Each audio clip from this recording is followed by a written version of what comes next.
গল্পের সুর চ্যানেলে এখন আপনারা শুনবেন গজেন্দ্র কুমার মিত্রের লেখা একটি গল্প, সামান্য ভুল। আর বরাবরের মতোই গল্প পাঠে আমি আপনাদের সাথে থাকব, রোমানা নূপুর। শিশু মঙ্গলের সামনে এসে থমকে দাঁড়ায় অনিল। সত্যি কথা বলতে কি, ও ঠিক থমকে দাঁড়ায়নি, পা আপনি থেমে গেছে। মস্তিষ্ক থেকে স্নায়ুমণ্ডলী বেয়ে যে আশঙ্কা ওর সমস্ত সত্তাকে আচ্ছন্ন করে রেখেছে, সে আশঙ্কাই ওকে থামিয়ে দিয়েছে ওইখানে এসে। কি খবর পাবে সে? না জানি কি দুঃসংবাদ। অবশ্য কি খবর সে পাবে তা জানে, বহু পূর্বেই জানা হয়ে গেছে। সুতরাং আশা কিছু নেই, আছে সেই অশুভটাকে সামনাসামনি গ্রহণ করারই আশঙ্কা। সংবাদটা সম্বন্ধে যেন কোথাও কোনো সংশয় নেই, শুধু সেই সংবাদটা পাবার সময় ওর অবস্থা কেমন হবে সেটুকু নিয়েই যা কিছু দুশ্চিন্তা। ওর স্ত্রী মায়ার দৈহিক অবস্থা বহু দিন থেকেই খারাপ হয়ে এসেছে, দেশ ছাড়বার বহু আগে থেকেই। তার উপর যে অপরিসীম ভয়ের মধ্যে গত ফেব্রুয়ারি মার্চ মাস ওদের কাটাতে হয়েছে, তাতে যে কোনো সুস্থ লোকেরই রক্ত জল হয়ে অক্ষম পঙ্গু হয়ে পড়বার কথা। খেতে পায়নি যে এমন কথা নয়, যদিও ওদের পাড়ার বাইরে যাবার ক্ষমতা ছিল না, না জলপথে না স্থলপথে। হাটে বাজারে যাওয়া সম্ভব হয়নি প্রায় 1.5 মাস। তবু শাক ভাত নুন ভাত জুটেছে দুবেলাই।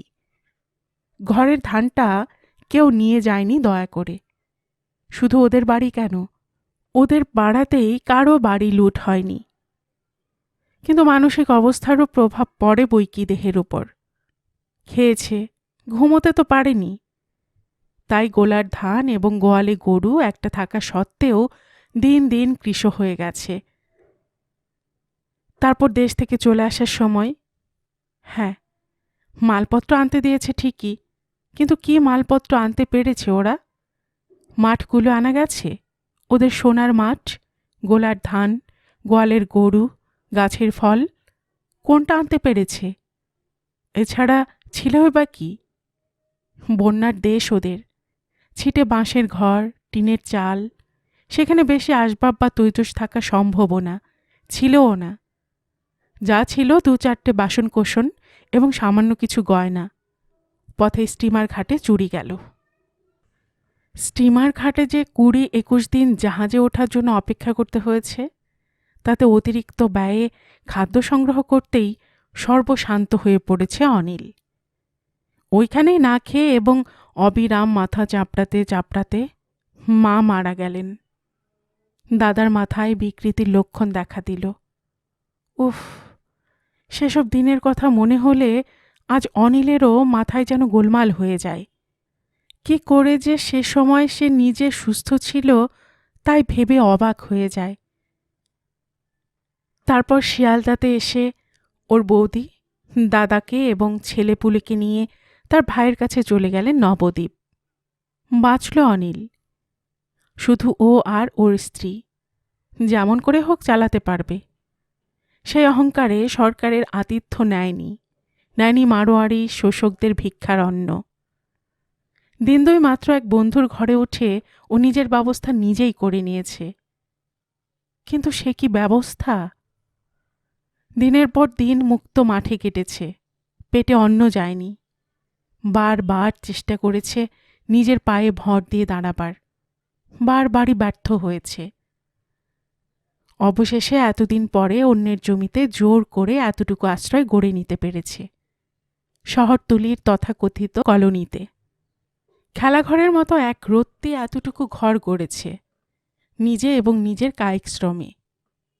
আর ওইখানকার বাজারে আরও এতটুকু একটা দোকান দিয়েছে, স্লেট, পেন্সিল, 2-4টে খাতা, কয়েকখানা পাউরুটি, লজেন্স, এমনি সব খুচরো জিনিসের দোকান।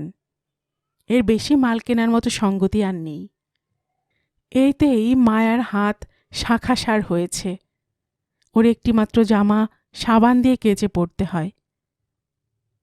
সুতরাং এর ভেতর ঈশ্বর জানেন, সে সন্তান চায়নি। অনাহারে, রোগে, পরিশ্রমে জীর্ণ মায়া যক্ষা রোগীর মতো কৃশ, তাকে যে কতদিন বাঁচিয়ে রাখতে পারা যাবে সেইটাই সংশয়। সেই মায়ার সন্তান। না, সত্যি চায়নি সে। দোহাই ধর্ম, বহুদিন সে যুদ্ধ করেছে প্রকৃতির সঙ্গে, দেহকে নির্মমভাবে পাষাণ করে তুলতে চেয়েছে। ওরই মধ্যে কোনো এক ক্লান্ত সন্ধ্যায় এক মুহূর্তের ভুল এখন তার দানবীয় ভয়ঙ্কর রূপ নিয়ে সামনে এসে দাঁড়িয়েছে। রক্তহীন ফ্যাকাশে মায়ের মুখ, অস্থি চর্মসার দেহ এবং প্রাণহীন পাণ্ডুর দৃষ্টি। মায়ের দিকে চাইলে ভয় হয়। হাসপাতালে নিয়ে আসতেই লজ্জা করেছিল ওর। এনে দাঁড় করাতেই মহিলা ডাক্তারটি শান্ত অথচ প্রচ্ছন্ন বিদ্রূপের কণ্ঠে সেই প্রশ্নই করেছিলেন, করেছেন কি? একে একেবারে শেষ করে এনেছেন যে। মাথা মাটির সঙ্গে মিশে গিয়েছিল অনিলের, অথচ জবাবই বা কি দেবে? ওরা রাখতে চাননি মায়াকে প্রথমত। অনেক কষ্টে, অনেক সুপারিশ ধরে, শেষ পর্যন্ত হাতে পায়ে ধরে অনিল রাজি করিয়েছিল। কাল প্রসব বেদনা ওঠার পর বাসে করে নিয়ে আসতে হয়েছে ওকে। 2.5 টাকা 3 টাকা ট্যাক্সি ভাড়াও জোটেনি। তখনই যে মায়ের জীবনটা বেরিয়ে যায়নি এই আশ্চর্য। কঠিন জান বটে, চোখ ঠেলে বেরিয়ে আসছিল যন্ত্রণায়। পার্চমেন্ট কাগজের মতো চামড়া, তাও ঘামে ভেসে গিয়েছিল। প্রাণপণে ডেকেছে ঈশ্বরকে। এমন করে বোধহয় কখনো ডাকেনি সে। অন্তত নির্বিবাদে পৌঁছতে দাও শিশুমঙ্গলে, হে ঈশ্বর, পথে না একটা কেলেঙ্কারি হয়ে যায়। অবশ্য ওইটুকু দয়া ঈশ্বর করেছিলেন। হাসপাতালে পৌঁছেছিল নির্বিবাদেই। স্বস্তির নিঃশ্বাস ফেলে বেঁচেছিল অনিল। অনেক দিন বাদে কাল রাত্রে নিশ্চিন্ত হয়ে ঘুমিয়েছে সে। 2-3টে লোক ধাক্কা দিয়ে চলে গেল। হে কি, সে এখনো দাঁড়িয়ে আছে চুপ করে। আশেপাশের লোক বিস্মিত দৃষ্টিতে চেয়ে চলে যাচ্ছে। তাদের বিস্ময়ের দর্পণে নিজের মুখের চেহারাটা বেশ অনুমান করতে পারে অনিল। উস্কো খুস্কো চুল, উদ্ভ্রান্ত বিহবল দৃষ্টি, হতভম্বের মতো থমকে দাঁড়িয়ে আছে। না, যেতেই হবে, প্রশ্নটাও করতে হবে। এখন আর শেষ মুহূর্তে ইতস্তত করে লাভ কি? পা দুটো কাঁপছে থরথর করে। তা কাঁপুক, অনিলকে যেতেই হবে। হাঁটু দুটো ভেঙে আসছে, কি করা যাবে? শুনুন, নৃসিংহ কলোনি থেকে কাল যে মায়া ব্যানার্জি এসেছিলেন, তার কি হয়েছে জানেন? একটু দাঁড়ান, বলছি। 1 লহমা না 1 শতাব্দী? বাইরে যিনি ইনচার্জ ছিলেন তিনি জিজ্ঞাসু দৃষ্টিতে আরেকটি নার্সের দিকে চাইলেন।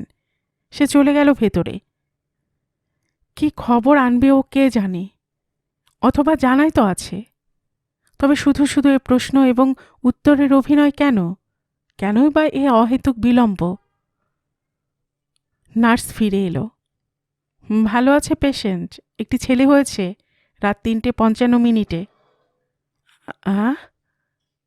ভুল শুনেছে কি অনিল? যে ছেলে হয়েছে না হয়েছিল, মানে বেঁচে আছে? বেঁচে থাকবে না কেন, ভালোই আছে। তার ছেলে হয়েছে? ছেলে, ব্যাটা ছেলে, তার আর মায়ার, এখনো বেঁচে আছে। ইচ্ছে হচ্ছে চিৎকার করে শুনিয়ে দেয় সে খবরটা সমস্ত বিশ্ববাসীকে। ইচ্ছে হচ্ছে লাভ দেয় গোটা কতক, কিংবা শুধু অকারণে হাসে হা হা করে অনেকক্ষণ ধরে। ছেলে হয়েছে, ভালো আছে, এখনো বেঁচে আছে।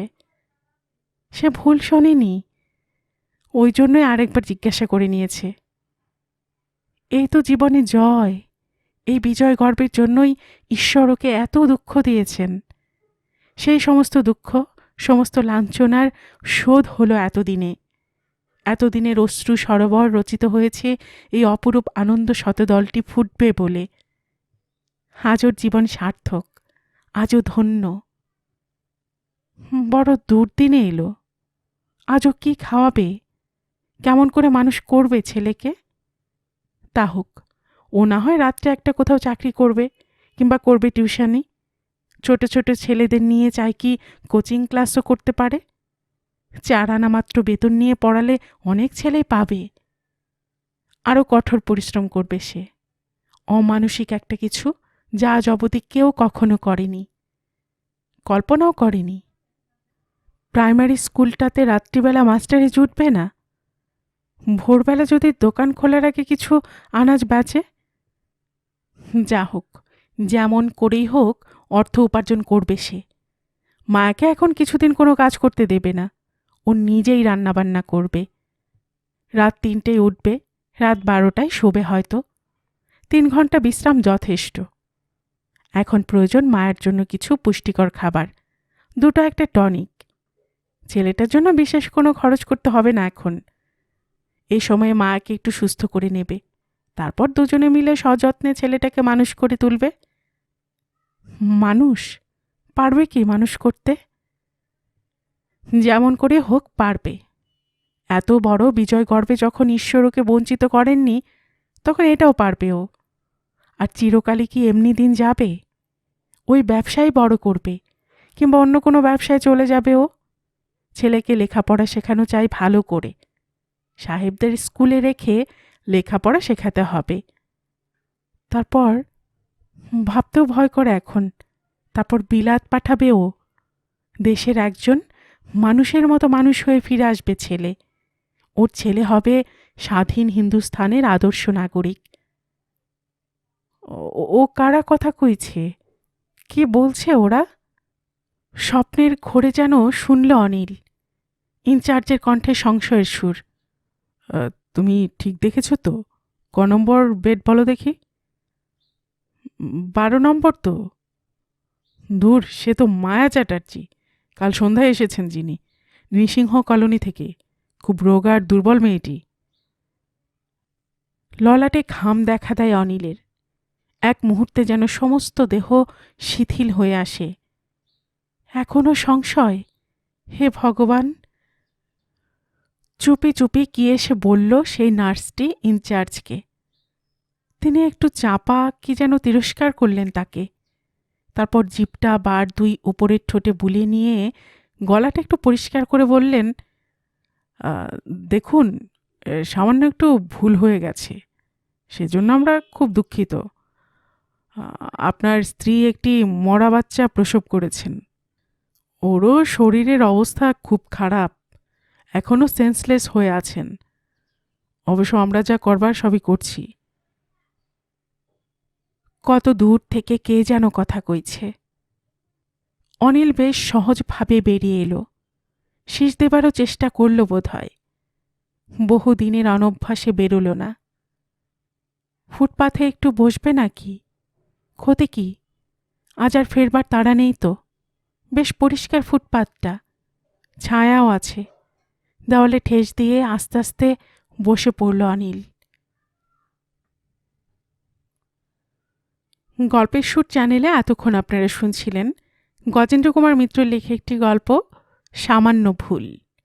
আর এতক্ষণ গল্প পাঠিয়ে আমি আপনাদের সঙ্গে ছিলাম রোমানা নুপুর।